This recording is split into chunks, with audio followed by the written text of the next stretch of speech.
Hello বন্ধুরা, সবাইকে বৌদ্ধ পূর্ণিমার শুভেচ্ছা। তো সবাই কেমন আছেন? Welcome, good morning. শুরু করলাম আজকের ব্লগ ভিডিও। তো সবাই আশা করছি ভালো আছেন। আমি সকাল সকাল উঠে পড়লাম।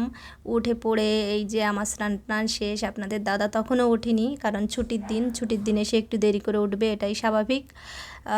তো আমি স্নান টান সেরে আমার পুজো পার্বণ শুরু করব। তো আজকে আমি আপনাদের দেখাবো আমি কত দূরে ফুল তুলতে যাই, ফুল বেলপাতা তুলতে যাই। তো এই যে আমি ঠাকুরের আসন পরিষ্কার করে নিয়ে বেরিয়ে পড়লাম। এখানে বাসি ফুলগুলো ফেলে দেব, দিয়ে তারপর ফুল তুলতে যাব। এই যে এখান থেকে হাঁটতে হাঁটতে এক জায়গায় যাব বেলপাতা তুলতে। এখান থেকে একটু পাহাড়ের উপর এই যে বেলপাতা, অনেক সুন্দর সুন্দর বেলপাতা আছে। সেইখান থেকে আর এক বাসায় গেলাম, এই ফুলগুলো তুলে নিয়ে আসলাম। জবা ফুলগুলো তুলে আমি আমার বাসায় চলে আসলাম। এসে এই যে আমার বাসায় ঢুকে পড়লাম। আমার বাসাতে একটা জবা ফুল গাছে একটা জবা ফুল ফুটেছে, এই যে হলুদ জবা। সেটাকে তুলে আমি আমার সাদাবাহার থেকে কয়েকটা ফুল নিয়ে নিলাম। তারপর আমি আমার পূজাটা শেষ শুরু করে নেব। তো বন্ধুরা, আজকে যেহেতু বৌদ্ধ পূর্ণিমা, দিনটা ছুটির, তার যতই ছুটির দিন হোক, ভাববেন না যে বরমশাই কি আমাকে সহযোগিতা করবে, তেমন কোনো সহযোগিতাই করে না সে। তারপর সে বাসায় একটু এই যে গাছ লাগানো, তারপর বিভিন্ন গাছগাছালি পরিচর্যা, এগুলো কিন্তু সে করে।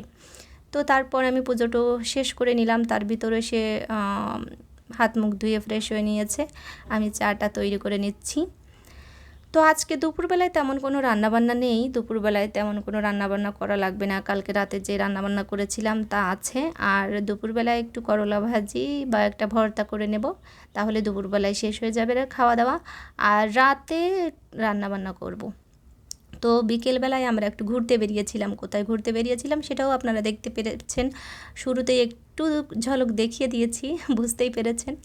তো এই তো আমার চা করা শেষ হয়ে গেল। চা করে আমরা দুজন চা নাস্তা করে নিলাম। তারপর দুপুরবেলায় খেয়ে একটা লম্বা ঘুম। তারপর সেখান থেকে উঠে আমরা দুজন বিকেলবেলায় এই যে বেরিয়েছি। অনেকটা পথ হেঁটে যেতে হবে এই বৌদ্ধ মন্দিরে। তো একটু পথে একটু কোক খেয়ে নিলাম। এই যে চলে এসেছি আমরা বৌদ্ধ মন্দিরে। আমরা যখন গিয়েছিলাম তখন এই 5টা 5:30 বাজে আর কি। তখনও কিন্তু মানুষ তেমন একটা আসেনি। তো আমরা টুকটাক যারা এসেছে তাদেরকে দেখছিলাম, তারা মোমবাতি, তারপর ধূপকাঠি এগুলো জ্বালাচ্ছিল। এবং যে শয়নী যে বৌদ্ধ আছে, তারপর অনেক বৌদ্ধ মন্দিরগুলো অনেকগুলো, সবাই সব মন্দিরে যে মোমবাতি জ্বালাচ্ছে, আগরবাতি জ্বালাচ্ছে। তারপরে এখানে যে দেখতে পাচ্ছেন, এখানে যে উপাসনালয়, এখানে এই গাছের গোড়ায় সবাই কিন্তু জল ঢালছে। আমরা যেমন শিবের মাথায় জল ঢালি, ওরা ওরকম এই গাছের গোড়ায় জল ঢালছে। তো এই যে এখান থেকে ঘুরে ফিরে আমরা দুজন বেরিয়ে পড়লাম। তারপর আমরা একটু বাজারে গেলাম। বাজারে গিয়ে কিছু এই যে মুদি কেনাকাটা আছে সেগুলো করে নিয়ে বাসায় এসে রান্নাবান্না করে রাতে খেয়ে ঘুমিয়ে পড়লাম। তো বাই বাই, টাটা, নমস্কার।